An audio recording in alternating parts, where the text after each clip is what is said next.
సమాజంలో మంచి పేరు రావాలంటే కొన్ని లక్షణాలు ఉండాలని చాణక్య నీతి చెబుతుంది. ఉన్నత శిఖరాలను అధిరోహించాలంటే కొన్నింటిని పాటించాలని చాణక్యుడు చెప్పాడు. చాణక్య నీతి మన జీవితాలను ఎలా జీవించాలో మార్గనిర్దేశం చేస్తుంది.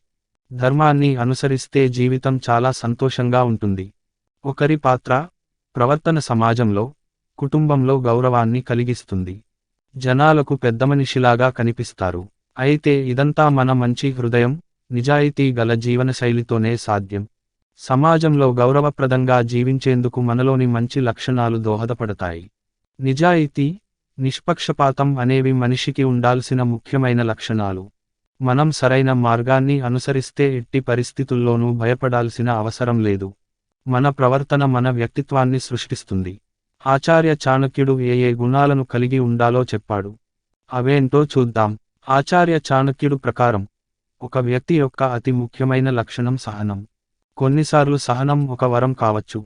ఓపిక ఉన్న వ్యక్తి ఏ పరిస్థితిలోనైనా సులభంగా ఆలోచించి నిర్ణయాలు తీసుకుంటాడు. పరిస్థితిని సులభంగా అధిగమించగలడు. సముద్రం కూడా కొన్నిసార్లు విధి యొక్క ఆటతో తన హద్దులు దాటి తీరాలను చుట్టుముట్టి వినాశనం కలిగిస్తుంది. ప్రజలను కష్టాల్లోకి నెట్టివేస్తుంది. కానీ ఓపికగా ఉండడం వల్ల ఇలాంటి ప్రతికూల పరిస్థితుల్లోనూ సహనం కోల్పోరు. ఈ గుణం వారిని విజయపథం వైపు నడిపిస్తుంది. నిజాయితీ ప్రతి ఒక్కరిలో ఉండవలసిన చాలా ముఖ్యమైన గుణం. సంతోషకరమైన, ప్రశాంతమైన జీవితానికి నిజాయితీ మార్గం. ఎట్టి పరిస్థితుల్లోనూ ఎవరూ రాజీ పడకూడదు. చిత్తశుద్ధి దెబ్బతింటే జీవితంలో దారి తప్పే అవకాశాలు ఎక్కువ.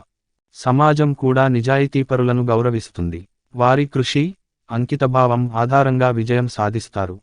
జీవితంలో నిజాయితీ చాలా ముఖ్యం అంటాడు ఆచార్య చాణక్యుడు. ఎలాంటి పరిస్థితి వచ్చినా దాని తీవ్రతను అర్థం చేసుకోవాలి, దేనినీ విస్మరించకూడదు. ఆచార్య చాణక్యుడు గంభీరతను కొనసాగించాలని చెప్పాడు. మీ ముందుకు ఏదైనా చెడు పరిస్థితి వస్తే మీ దృష్టిని కోల్పోవద్దు అని ఆచార్య తెలిపాడు. పెద్ద మనుషులు వారి పాత్ర, గంభీరత, ప్రవర్తన ద్వారా గుర్తించబడతారు.